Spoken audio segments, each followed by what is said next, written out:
ሰላም ጤና ይስጥልኝ ክቡራትና ክቡራን ፕሮግራሜ ተከታታዮች ለእናንተ በህይወታችሁ የሚጠቅሙ በተግባር የሚያጋጥሟችሁን ችግሮች የሚዳስሱ የህግ ጉዳዮችን ለእናንተ ማድረሴን ቀጥያለሁ።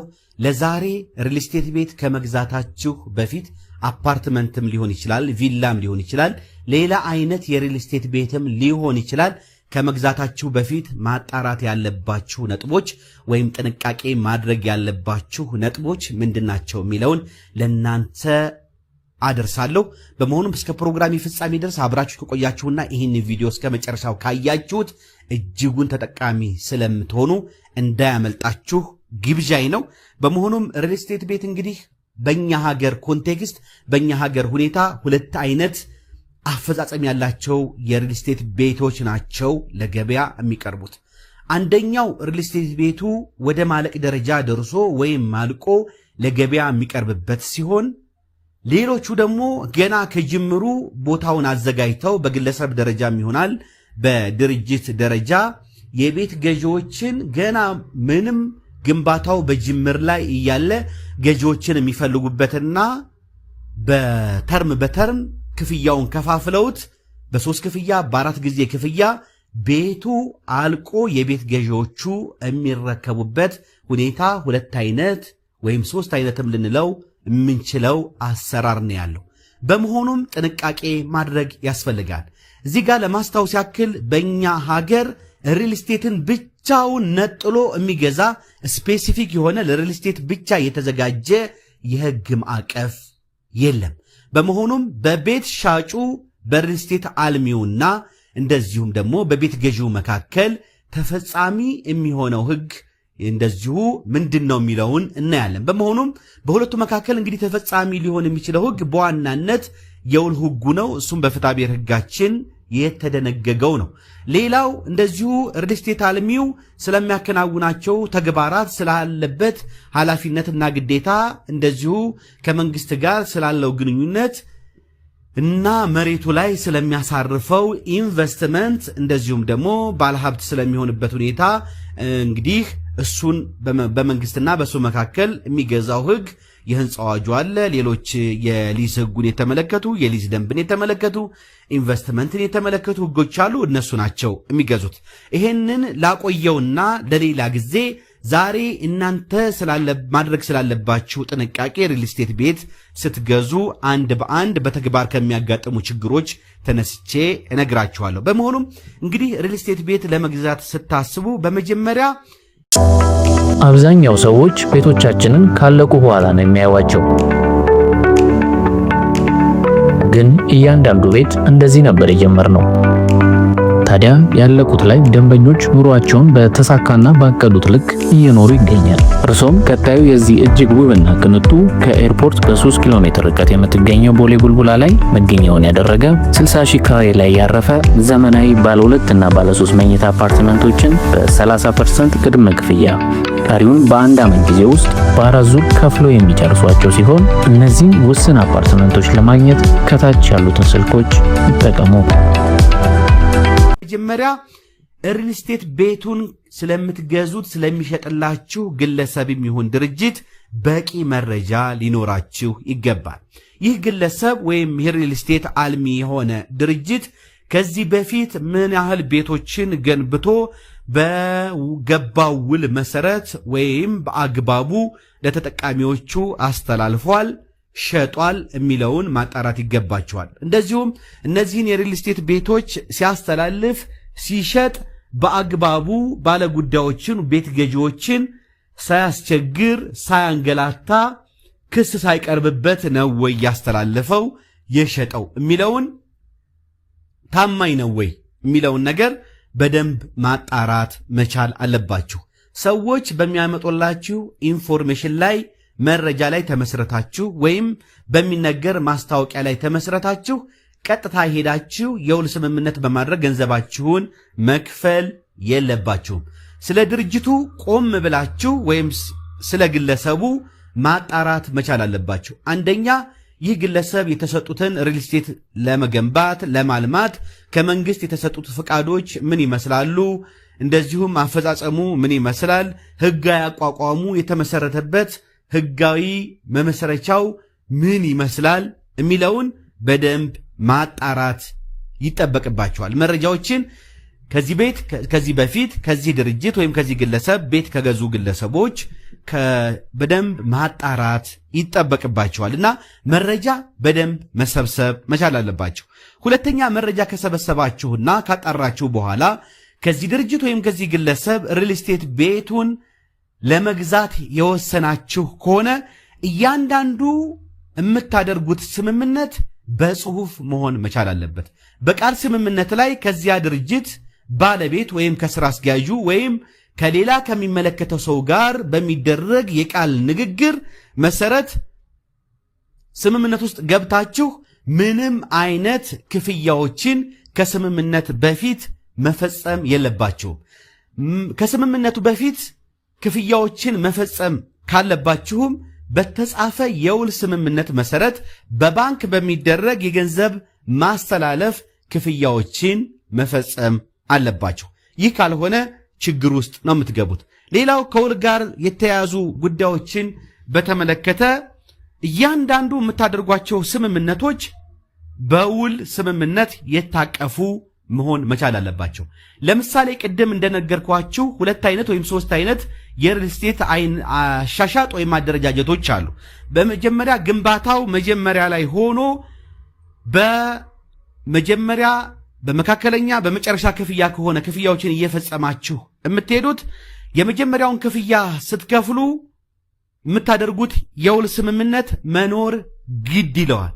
በመሆኑም ግንባታው አንደኛ የሚያልቅበትን ዓመት በግልጽ ያስቀመጠ መሆን አለበት የውል ስምምነታችሁ። ይህ የሪል ስቴት አልሚ ግለሰብም ይሁን ድርጅት በስንት ወራት ውስጥ በስንት ዓመት ውስጥ ይህንን ቤት ሰርቶ ሊያስረክብ ቁርጥ የሆነ ቀን የሚያስረክብበት ቀን በውል ስምምነታችሁ ላይ መቀመጥ መቻል አለበት። አፓርትመንት ከሆነ ከዚህ ሪል ስቴት ድርጅት ሪል ስቴት አልሚ የምትገዙት ስንተኛ ፍሎር ያለ አፓርትመንት፣ ካሬው ስንት የሆነ፣ የመኪናው ማቆሚያ በምን አግባብ፣ እንደዚሁም ስትገዙ ተጨማሪ ሱቆች ካሉት እነዚህን የተመለከቱ ስምምነቶች በግልጽ መስፈር ይገባቸዋል። ሁለተኛ በየጊዜው የምትከፍሉት ክፍያ በግልጽ በቁርጥ መቀመጥ መቻል አለበት። እንደ ግንባታ ማቴሪያሎች አጨማመርና የዋጋ ውድነት ይወሰናል ከተባለም እሱ በምን አግባብ ነው የዕቃዎቹ ዋጋ የሚወሰነው የሚለውን ስፔሲፊክ የሆኑ ነገሮች ማስቀመጥ መቻል አለበት። በመሆኑም እነዚህ ነገሮች ሲኖሩ ክፍያችሁን በዛ በተቀመጠው አግባብ መሰረት መፈጸም ትችላላችሁ። ሌላ አብዛኛው ሰዎች ቤቶቻችንን ካለቁ በኋላ ነው የሚያዩዋቸው። ግን እያንዳንዱ ቤት እንደዚህ ነበር የጀመርነው። ታዲያ ያለቁት ላይ ደንበኞች ኑሯቸውን በተሳካና ባቀዱት ልክ እየኖሩ ይገኛል። እርሶም ቀጣዩ የዚህ እጅግ ውብና ቅንጡ ከኤርፖርት በ3 ኪሎ ሜትር ርቀት የምትገኘው ቦሌ ቡልቡላ ላይ መገኛውን ያደረገ 60 ሺህ ካሬ ላይ ያረፈ ዘመናዊ ባለ 2 እና ባለ 3 መኝታ አፓርትመንቶችን በ30% ቅድመ ክፍያ ቀሪውን በ1 ዓመት ጊዜ ውስጥ በ4 ዙር ከፍለው የሚጨርሷቸው ሲሆን እነዚህን ውስን አፓርትመንቶች ለማግኘት ከታች ያሉትን ስልኮች ይጠቀሙ። ሌላ ክፍያዎችን ስትፈጽሙ በዚህ በሪል ስቴት አልሚው ድርጅት ስራ አስኪያጅ ወይም በሌላ ግለሰብ አካውንት ውስጥ መፈጸም የለባችሁም። በዚያ ውል ባደረጋችሁት ድርጅት አካውንት መፈጸምና ደረሰኞችን ክፍያ የምትፈጽሙባቸውን ደረሰኞች በአግባቡ መያዝ አለባችሁ። ሌላው ጠቃሚ ነገር ማወቅ ያለባችሁ ሪል ስቴት የሚያለሙ ግለሰቦች የሚሆን ድርጅቶችና በማህበር ተደራጅተው የማህበር ቤቶችን በሚገነቡ ግለሰቦች መካከል ልዩነት ያለ መሆኑን ማወቅ መቻል አለባችሁ። የማህበር ቤት የሚገነባ ድርጅት ውስጥ ወይም የግለሰቦች ስብስብ ውስጥ ገዝታችሁ ገንዘብ ከፍላችሁ ስትገቡ የማህበሩ አባል ሆናችሁ ገንዘባችሁን ከፍላችሁ ስለገባችሁ ማህበሩ ከሚገነባቸው ቤቶች የራሳችሁን ድርሻ እንዲደርሳችሁ የምታረጉበት ነው።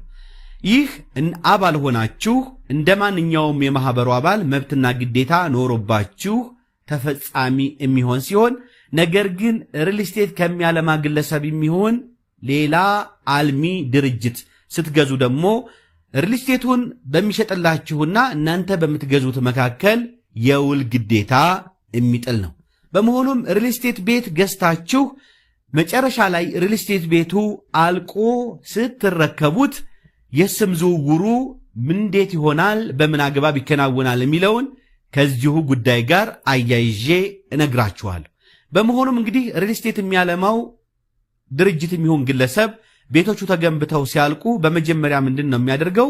በዛ በገነባው ቤቶች ላይ ወይም የአፓርትመንት ቤቶች ከሆኑ በሁሉም ላይ በሪል ስቴት አልሚው ግለሰብ ወይም ድርጅት ስም ካርታ፣ የሽንሻኖ ካርታ ለእያንዳንዱ ቤት ይወጣለታል። በመሆኑም እነዚያ የሽንሻኖ ካርታዎች ይዞ ከእያንዳንዱ የቤት ገዢዎች ጋር በውልና ማስረጃ ካርታዎቹን በመያዝ የቤት ሽያጩል የአፓርትመንት ሽያጩል የሚሆን የሪል ስቴት ቤት ሽያጩል ስምምነት ያደርጋል ማለት ነው። በመሆኑም ያንን የውል ስምምነትና እንደዚሁም በሪል ስቴቱ ስም የወጣውን ካርታ ይዛችሁ ነው ከዛ በኋላ በመሬት አስተዳደር ወይም በመሬት ልማትና አስተዳደር ጽሕፈት ቤት በኩል ቀርባችሁ የስም ዝውውሩን የቤቶቹን ወደ እናንተ ማድረግ ሌሎች እንዲደርስ በመሆኑም ይህንን ከግንዛቤ መልካም ቀን እንዲሆንላችሁ እመኛለሁ። የሪል ስቴት ቤት ከመግዛታችሁ በፊት እጅግ ጥንቃቄ ማድረግ ይጠበቅባችኋል። በእምነት ላይ ተመስረታችሁ ገና ግንባታው ላልተከናወነ ባዶ ቦታ ላይ ወይም በጅምር ላይ ላለ ምንም አይነት የውል ስምምነት ሳይኖራችሁ በጓደኝነት በቤተ ዘመድ በደላላ ገንዘባችሁን ስትከፍሉ ይህንን ሪል ስቴት አለማና ቤት ሸጥላችኋለሁ ወይም ደግሞ የሪል ስቴት ቤት ገንብቻ አስረክባችኋለሁ የሚል ግለሰብ ወይም ድርጅትን የምታስገድዱበት በሕግ አግባብ መብታችሁን ልጠይቁባቸው የምትችሏቸው የሰነድ ማስረጃዎች ስለማይኖሩ በኋላ ችግር ውስጥ ትገባላችሁ። ስለዚህ የሪል ስቴት ቤት አፓርትመንት የሚሆን ሌላ ከመግዛታችሁና ገንዘባችሁን ከማውጣታችሁ በፊት አስፈላጊ የሆኑ ነገሮችን በማጣራት እንደዚሁም ያንዳንዱ የምታደርጉትን የገንዘብ ልውውጥም ሆነ የውል ስምምነት በጽሁፍ እና በሰነድ ማስረጃ በማድረግ እንድታከናውኑ በተግባር ካጋጠሙ ችግሮች ተነስቼ ለዛሬ ለእናንተ ያደረስኩትን የህግ ምክር እና ትንታኔ በዚህ አበቃለሁ። በሌላ ጠቃሚ ቪዲዮ እስከምንገናኝ ድረስ ሰላም እንድትሆኑ እመኛለሁ።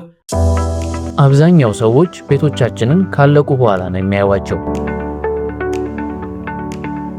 ግን እያንዳንዱ ቤት እንደዚህ ነበር የጀመርነው።